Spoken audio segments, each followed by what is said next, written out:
Hi friends, welcome to ಅಡುಗೆ ಸಂತೆ. ಇವತ್ತಿನ ವಿಡಿಯೋದಲ್ಲಿ ನುಚ್ಚಿನುಂಡೆ ಅಂದರೆ ಹಬೆ ವಡೆ ಅಂತ ಕೂಡ ಕರೀತಾರೆ. ಸೊ ಈ ನುಚ್ಚಿನುಂಡೆನ ಹೇಗೆ ಮಾಡೋದು ಅಂತ ಇವತ್ತಿನ ವಿಡಿಯೋದಲ್ಲಿ ನೋಡೋಣ. ಎಲ್ಲರೂ ಹೇಳ್ತಾರೆ ನುಚ್ಚಿನುಂಡೆ ಬಿಸಿಯಾಗಿರುವಾಗ ತುಂಬಾ ಮೃದುವಾಗಿರುತ್ತೆ, ಆರಿದ ಮೇಲೆ ಗಟ್ಟಿಯಾಗಿಬಿಡುತ್ತೆ, ತಿನ್ನಕ್ಕೆ ಚೆನ್ನಾಗಿರಲ್ಲ ಅಂತ ಹೇಳ್ತಾರೆ. ಬಟ್ ಆರಿದ ಮೇಲೂ ಕೂಡ ಅಷ್ಟೇ ಮೃದುವಾಗಿರುತ್ತೆ. ಸೊ ಅದನ್ನು ಹೇಗೆ ಮಾಡೋದು ಅಂತ ನಮ್ಮ ವಿಡಿಯೋದಲ್ಲಿ ನೋಡೋಣ. ಈ ಹಬೆ ವಡೆನ ನೀವು ಬೆಳಗಿನ ಬ್ರೇಕ್ಫಾಸ್ಟ್ ಕೂಡ ಮಾಡ್ಕೊಳ್ಬೋದು, ಹಾಗೆಯೇ ಸಂಜೆ ಸ್ನ್ಯಾಕ್ಸ್ ಕೂಡ ಮಾಡ್ಕೊಳ್ಬೋದು. ಸೊ ಇದನ್ನು ನೀವು ತುಪ್ಪ ಮತ್ತು ಕಾಯಿ ಚಟ್ನಿ ಜೊತೆ ತಿಂದರೆ ತುಂಬಾ ಚೆನ್ನಾಗಿರುತ್ತೆ. ಕಾಯಿ ಚಟ್ನಿ ಅಂತಲ್ಲ, ಯಾವ ಚಟ್ನಿ ಜೊತೆ ಬೇಕಿದ್ರೂ ನೀವು ತಿನ್ಬೋದು. ಹಾಗೆಯೇ ಇದಕ್ಕೆ ಎಣ್ಣೆ ಬಳಸದೇ ಇರೋದ್ರಿಂದ ಇದೊಂದು protein oriented healthy dietary recipe ಅಂತಲೇ ಹೇಳ್ಬೋದು. ಬನ್ನಿ ಇದನ್ನ ಹೇಗೆ ಮಾಡೋದು ಅಂತ ನೋಡೋಣ. ಮೊದಲಿಗೆ ಒಂದು ಪಾತ್ರೆಗೆ ನಾನು ಒಂದು ಅರ್ಧ ಕಪ್ನಷ್ಟು ಕಡಲೆಬೇಳೆ, ಹಾಗೆ ಒಂದು ಅರ್ಧ ಕಪ್ನಷ್ಟು ತೊಗರಿಬೇಳೆ, ಹಾಗೆ ಒಂದು 1/4 ಕಪ್ನಷ್ಟು ಹೆಸರು ಬೇಳೆನ ನಾನು ಇದಕ್ಕೆ ಹಾಕೊಳ್ತಾ ಇದ್ದೀನಿ. ಇದಕ್ಕೆಲ್ಲ ನೀರು ಹಾಕಿಬಿಟ್ಟು ಒಂದು 2ರಿಂದ 3 ಸರಿ ಇದನ್ನು ಚೆನ್ನಾಗಿ ತೊಳಿಬೇಕಾಗತ್ತೆ.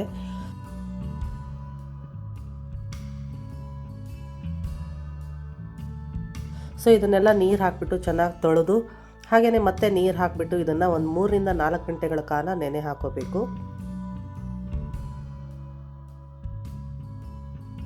ನೀವಿಲ್ಲಿ ನೋಡ್ತಾ ಇರ್ಬೋದು, ಬೇಳೆ ಎಲ್ಲ ಇವಾಗ ಒಂದು 4 ಗಂಟೆಗಳ ಕಾಲ ಚೆನ್ನಾಗಿ ನೆಂದಿದೆ. ಇವಾಗ ಈ ಬೇಳೆಯಲ್ಲಿರೋ ನೀರನ್ನೆಲ್ಲ ಒಂದು ಜರಡಿಗೆ ಹಾಕಿಬಿಟ್ಟು ಇದನ್ನು ನಾವು ಬಸಿದು ಬೇಳೆನ ಸಪ್ರೇಟಾಗಿ ತೆಗೆದಿಟ್ಕೊಳ್ಳೋಣ. ಹಾಗೆಯೇ ಈ ನೆಂದಿರೋಂಥ ಬೇಳೆನೆಲ್ಲ ಸ್ವಲ್ಪನೇ ಮಿಕ್ಸಿಗೆ ಹಾಕಿಬಿಟ್ಟು ಇದನ್ನು ತರಿಯಾಗಿ ಆಂಬೋಡೆ ಹೇಗೆ ರುಬ್ಕೊಳ್ತೀವೋ ಆ ಥರ ಇದನ್ನು ತರಿಯಾಗಿ ರುಬ್ಬಿಟ್ಕೊಳ್ಬೇಕಾಗತ್ತೆ. ನೋಡಿ, ಈ ಥರ ಇದು ತರಿಯಾಗಿರಬೇಕು, ತುಂಬ ನುಣ್ಣಗೆಲ್ಲ ರುಬ್ಬಕ್ಕೆ ಹೋಗಬೇಡಿ, ಇಷ್ಟಿದ್ರೆ ಸಾಕು. ಸೊ ಇದನ್ನೆಲ್ಲ ನಾನು ಒಂದು ಪಾತ್ರೆಗೆ ತೆಗೆದಿಟ್ಕೊಳ್ತಾ ಇದ್ದೀನಿ. ಹಾಗೆಯೇ ಇವಾಗ ಒಂದು ಮಿಕ್ಸಿಗೆ ಸ್ವಲ್ಪ 1 ಇಂಚಷ್ಟು ಶುಂಠಿ, ಹಾಗೆ ಒಂದು 4 ಹಸಿಮೆಣಸಿನ್ಕಾಯಿ, ಹಾಗೆಯೇ ಒಂದು 2-3 ಒಣಮೆಣಸಿನ್ಕಾಯಿನ ಹಾಕ್ಕೊಂಡು ಇದನ್ನು ನಾವು ತರಿಯಾಗಿ ರುಬ್ಬಿಟ್ಕೊಳ್ಳೋಣ. ಇವಾಗ ನಾವು ರುಬ್ಬಿ ತೆಗೆದಿಟ್ಕೊಂಡಿರೋಂಥ ಹಿಟ್ಟಿಗೆ ಚಿಕ್ಕದಾಗಿ ಕಟ್ ಮಾಡಿ ಇಟ್ಕೊಂಡಿರೋಂಥ ಕರಿಬೇವಿನ ಸೊಪ್ಪನ್ನ ಸೇರಿಸ್ಕೊಳ್ಳೋಣ. ಹಾಗೆಯೇ ನಾವು ಏನು ಇದನ್ನು ಗ್ರೈಂಡ್ ಮಾಡಿ ಇಟ್ಕೊಂಡಿರ್ತೀವಲ್ಲ, ಹಸಿಮೆಣಸಿನ್ಕಾಯಿ ಮತ್ತು ಒಣಮೆಣಸು ಮತ್ತು ಶುಂಠಿ ಪೇಸ್ಟ್ ಕೂಡ ಹಾಕೊಳ್ತಾ ಇದ್ದೀವಿ. ಹಾಗೆಯೇ 1 ಸ್ಪೂನ್ ಆಗೋಷ್ಟು ಜೀರಿಗೆ ಮತ್ತು ಕಾಳು ಮೆಣಸನ್ನು ಕೂಡ ನಾವಿಲ್ಲಿ ಕುಟ್ಟಿ ಇದಕ್ಕೆ ಹಾಕೊಳ್ತಾ ಇದ್ದೀವಿ. ಹಾಗೆಯೇ ನಾನಿಲ್ಲಿ ಚಿಕ್ಕದಾಗಿ ಕಟ್ ಮಾಡ್ಕೊಂಡಿರೋಂಥ ಸಬ್ಬಸಿಗೆ ಸೊಪ್ಪು, ಹಾಗೆಯೇ ಒಂದು ಸ್ವಲ್ಪ ಕೊತ್ತಂಬರಿ ಸೊಪ್ಪನ್ನು ಕೂಡ ನಾನಿಲ್ಲಿ ಸೇರಿಸ್ಕೊಳ್ತಾ ಇದ್ದೀನಿ. ಸಬ್ಬಸಿಗೆ ಸೊಪ್ಪು ಹಾಕೊಳ್ಳೋದ್ರಿಂದ ಈ ಹಬೆ ವಡೆ ತುಂಬಾ ಚೆನ್ನಾಗಿ ಬರುತ್ತೆ, ಟೇಸ್ಟ್ ಕೂಡ ತುಂಬಾ ಚೆನ್ನಾಗಿರುತ್ತೆ.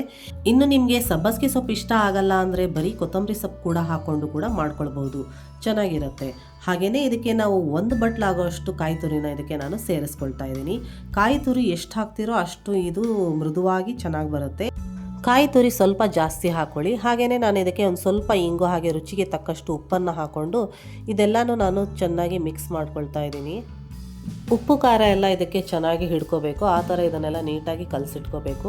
ಹಾಗೆಯೇ ನಾವಿಲ್ಲಿ ಇದಕ್ಕೆ ಇಂಗು, ಜೀರಿಗೆ, ಹಾಗೆ ಕಾಳುಮೆಣಸು ಮತ್ತು ಶುಂಠಿ ಹಾಕೋದ್ರಿಂದ ಈ ಬೇಳೆಯಲ್ಲಿರೋವಂಥ ವಾಯು ಕೂಡ ಇದನ್ನು ತೆಗೆದುಹಾಕುತ್ತೆ. ಸೊ ಇದರಿಂದ ನಿಮಗೆ ತಿಂದಮೇಲೆ ಹೊಟ್ಟೆ ಉಬ್ಬರ, ಗ್ಯಾಸು ಈ ಥರ ಎಲ್ಲ ಏನೂ ಆಗೋದಿಲ್ಲ. ಸೊ ಇದೆಲ್ಲ ಹಾಕ್ಕೊಳ್ಳೋದು ತುಂಬಾ ಇಂಪಾರ್ಟೆಂಟ್ ಆಗಿರುತ್ತೆ. ಇದನ್ನು ಈ ಥರ ಹಗುರವಾಗಿ ಚಿಕ್ಕದಾಗಿ ಉಂಡೆಗಳನ್ನು ಕಟ್ಕೋಬೇಕು. ತುಂಬ ಗಟ್ಟಿಯಾಗಿ ಪ್ರೆಸ್ ಮಾಡಿ ಕಟ್ಟಕ್ಕೆ ಹೋಗಬಾರ್ದು. ತುಂಬ ಪ್ರೆಸ್ ಮಾಡಿ ಕಟ್ಟಿದರೆ ಇದು ಬೆಂದ ಮೇಲೆ ಗಟ್ಟಿಯಾಗುತ್ತೆ. ಹಾಗಾಗಿ ಇದನ್ನು ಹಗುರವಾಗಿ ಕಟ್ಕೋಬೇಕು. ಹಾಗೆಯೇ ಇದಕ್ಕೆ ಕಾಯಿ ತುರಿ ಸ್ವಲ್ಪ ಜಾಸ್ತಿನೇ ಹಾಕೋಬೇಕು, ತುಂಬ ಮೃದುವಾಗಿ ಬರುತ್ತೆ. ನಾನಿಲ್ಲಿ ಮನೆಯಲ್ಲಿ ಹಲಸಿನ ಎಲೆ ಇರೋದ್ರಿಂದ ನಾನು ಇದನ್ನು ಹಲಸಿನ ಎಲೆ ಮೇಲೆ ಈ ಥರ ನೀಟಾಗಿ ಜೋಡಿಸ್ಕೊಂಡಿದ್ದೀನಿ. ಮನೆಯಲ್ಲಿ ನಿಮಗೆ ಬಾಳೆ ಎಲೆ ಇದ್ದರೆ ಬಾಳೆ ಎಲೆ ಮೇಲೆ ಕೂಡ ಈ ಥರ ನೀವು ನೀಟಾಗಿ ಜೋಡಿಸ್ಕೊಳ್ಬೋದು. ಇದು ಯಾವುದೂ ಇಲ್ಲ ಅಂದರೆ ಇಡ್ಲಿ ಸ್ಟ್ಯಾಂಡ್ಗೆ ನೀವು ತುಪ್ಪ ಸವರ್ಬಿಟ್ಟು ಇದನ್ನು ನೀಟಾಗಿ ಜೋಡಿಸ್ಬಿಟ್ಟು ಒಂದು 15 ನಿಮಿಷಗಳ ಕಾಲ ಇದನ್ನು ನಾವು ಲಿಡ್ನ ಕ್ಲೋಸ್ ಮಾಡಿಬಿಟ್ಟು ಚೆನ್ನಾಗಿ ಬೇಯಿಸ್ಕೋಬೇಕು. ನೀವಿಲ್ಲಿ ನೋಡ್ತಾ ಇರ್ಬೋದು, ಇದೆಲ್ಲ ಇವಾಗ ಚೆನ್ನಾಗಿ ಬೆಂದಿದೆ. ನೋಡಿ, ಇದ್ರ ಕಲರ್ ಕೂಡ ಇವಾಗ ಚೇಂಜ್ ಆಗಿದೆ. ಸೊ ಇದು ಬೆಂದಿದೆ ಅಂತ ಗೊತ್ತಾಗುತ್ತೆ, ಈ ಥರ ಕಲರ್ ಚೇಂಜ್ ಆಗಿದೆ ಅಂದರೆ. ಇದು ಒಂದು ಸ್ವಲ್ಪ ಲೈಟಾಗಿ ಆರಬೇಕು. ಸ್ವಲ್ಪ ಆರಿದ ಮೇಲೆ ಇದಕ್ಕೆ ನಾವು ತುಪ್ಪ ಮತ್ತು ಚಟ್ನಿ ಜೊತೆ ಇದನ್ನು ನಾವು ಸರ್ವ್ ಮಾಡ್ಬೋದು. ತುಪ್ಪ ಮತ್ತು ಚಟ್ನಿ ಜೊತೆ ಬೆಸ್ಟ್ ಕಾಂಬಿನೇಷನ್ ಅಂತಲೇ ಹೇಳ್ಬೋದು. ಸೊ ಇದು ಚೆನ್ನಾಗಿರುತ್ತೆ. ಖಂಡಿತವಾಗ್ಲೂ ಈ ಹೆಲ್ದಿಯಾಗಿರೋ ಅಂಥ ಹಾಗೆ ಅಷ್ಟೇ ರುಚಿಕರ ಆಗಿರೋವಂಥ ಒಂದು ಡಯಟ್ ಓರಿಯೆಂಟೆಡ್ ರೆಸಿಪಿ ಅಂತಲೇ ಹೇಳ್ಬೋದು. ಖಂಡಿತವಾಗ್ಲೂ ಟ್ರೈ ಮಾಡಿ. ಹಾಗೆಯೇ ಹೇಗೆ ಬಂತು ಅಂತ ಕಮೆಂಟ್ ಮೂಲಕ ಶೇರ್ ಮಾಡೋದನ್ನು ಮರಿಬೇಡಿ. ಇಷ್ಟ ಆದರೆ ಲೈಕ್ ಮಾಡಿ, ಹಾಗೆಯೇ ನಮ್ಮ ಚಾನಲ್ನ ಸಬ್ಸ್ಕ್ರೈಬ್ ಮಾಡೋದನ್ನು ಮರಿಬೇಡಿ. ಧನ್ಯವಾದಗಳು.